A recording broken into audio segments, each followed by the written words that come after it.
For years, we've been wondering when someone would finally bring out some real competition for the iconic Toyota Prius. Well, Hyundai fires off a triple threat in the green car wars with the Hyundai Ioniq.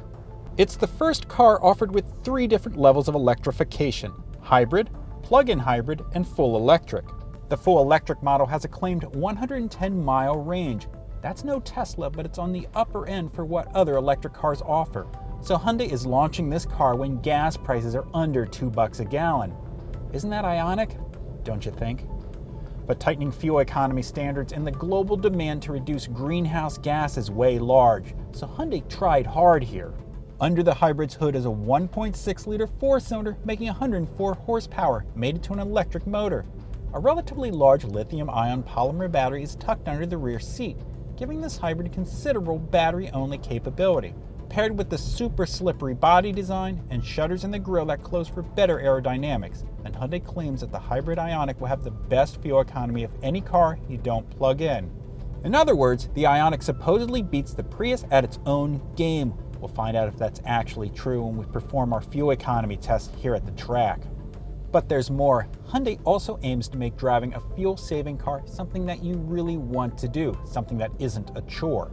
Thing is, the latest Prius actually drives better than you'd expect. Toyota's been paying attention to this too.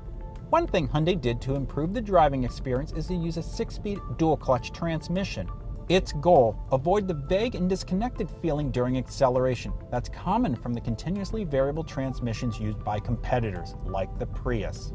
But the Ioniq doesn't totally reinvent the green car wheel. Styling is rather reminiscent of earlier Priuses and the Chevy Volt, with the familiar aerodynamic hatchback design terminating in a split window. Like those cars, visibility takes a bit of a hit with short side windows, although the view out of the split back window is better than in those other cars, and a rear camera is standard. Inside, the Ioniq looks, well, refreshingly normal. Other than some hybrid-specific displays, the dashboard feels familiar, with Hyundai's typical easy-to-use controls. It doesn't have the Prius's weird shifter or Stormtrooper white plastic console.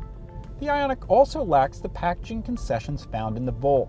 Like the Prius, the rear seat accommodates adults easily, and there's a roomy cargo hold.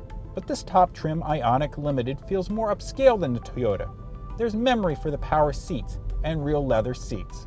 And as you'd expect, you can get the Ioniq with a full array of modern safety gear, including optional forward collision warning with automatic braking. So the Ioniq aims high, working to provide a car with top-notch fuel economy that people also actually want to own and drive. However, it's up against the Toyota Prius, a car with a decades-long reputation for being parsimonious to own and extremely reliable. We'll see how this battle works out. For more on fuel-efficient cars, check out consumerreports.org.